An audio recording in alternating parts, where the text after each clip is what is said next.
when we're talking about humans, you can look at just sort of standard data, right? You look at the things that you get from Nielsen or IRI or just sort of static reports. That's not going to get you into those deep emotional drivers. You actually have to go out and have conversations with people.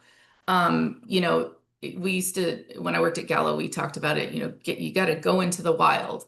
Hmm. And there that meant spending time in people's homes, going, spending time at the bars, looking and observing how do they drink, how are they ordering cocktails, shopping with them in store. I drive my family crazy because I can spend, or I used to be able to spend, an hour in the wine aisle, just standing there looking at people. How are they making their choices? Where are they getting confused?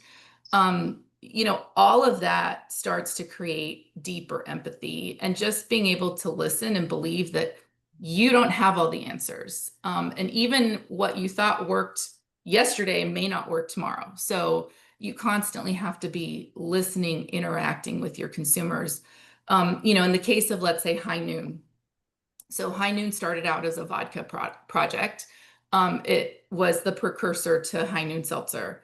But in order to develop that High Noon vodka project, we co-created with 21 to 29-year-old men in 3 different markets over the period of about 8 months. That's how we got really deep consumer insight. And they helped us co-create and co-develop everything from the brand story to flavor profiles to brand communication.